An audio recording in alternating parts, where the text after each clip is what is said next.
जैसा कि आप सभी जानते हैं कि हिंदू धर्म में कई संस्कार होते हैं, जिसमें 16 संस्कारों का बहुत अधिक महत्व बताया जाता है। इन संस्कारों में मुंडन संस्कार भी शामिल है। जी हाँ, आपको बता दें कि हिंदू धर्म में बच्चे के जन्म से लेकर उसकी मृत्यु तक कुल 16 संस्कार बताए गए हैं। इन संस्कारों को बहुत पवित्र माना जाता है। बच्चे के पैदा होने के बाद उसका मुंडन किया जाता है। ये भी हिंदू धर्म का एक बहुत बड़ा संस्कार है। लेकिन सवाल ये है कि मुंडन संस्कार क्या होता है, मुंडन संस्कार का क्या महत्व है और इसके लाभ क्या है। साथ ही साथ मुंडन संस्कार कराते समय आपको किन बातों का ध्यान रखना है, इन्हीं सभी प्रश्न का आज मैं आपको उत्तर देने वाली हूँ। तो सबसे पहले जान लेते हैं मुंडन संस्कार क्या होता है। मुंडन संस्कार के अनुसार शिशु के सिर से बाल उतारे जाते हैं। इस संस्कार को बहुत पवित्र माना जाता है। ऐसा माना जाता है कि मनुष्य के जन्म के समय सिर पर जो बाल होते हैं वे अशुद्ध होते हैं। उन्हें काटे बिना मनुष्य का विस्तार नहीं हो सकता। इस संस्कार में विभिन्न मंत्रों का प्रयोग किया जाता है। इसे चूड़ा कर्म संस्कार भी कहते हैं। दरअसल गर्भ में पल रहे शिशु के बालों को अशुभ माना जाता है और मुंडन संस्कार के जरिए शिशु के बालों को पवित्र किया जाता है। साथ ही मुंडन संस्कार करने से बच्चे को लंबी आयु प्राप्त होती है। इस संस्कार में बच्चे के पहले वर्ष के अंत में या तीसरे, पांचवें, सातवें वर्ष के पूर्ण होने पर बाल उतारे जाते हैं। इस संस्कार का मुख्य उद्देश्य बच्चे को बल, आयु और तेज प्रदान करना होता है। अब मुंडन संस्कार का क्या महत्व है, ये आप विस्तार से जान लीजिए। शास्त्रों के अनुसार गर्भ में बालों को विस्तृत करने से बच्चे के पिछले जन्म के श्रापों से मुक्ति मिलती है।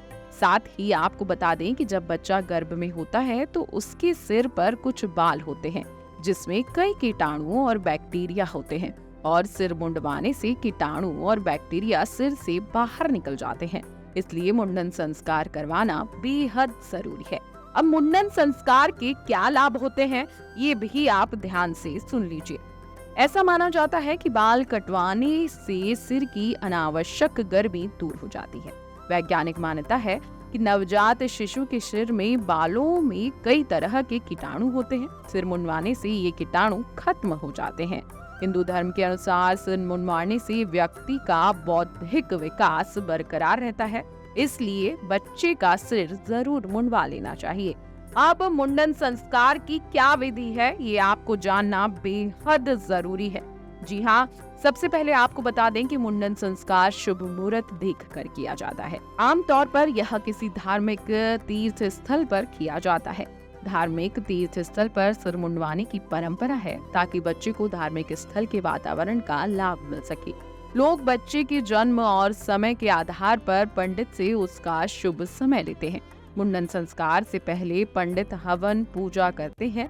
फिर माँ बच्चे को गोद में लेकर उसका मुंह पश्चिम दिशा में अग्नि की ओर करती है, जिसके बाद नाई उस स्त्री की मदद से बच्चे का मुंडन करवाता है। इसके बाद बच्चे के सिर को गंगा जल से धोया जाता है।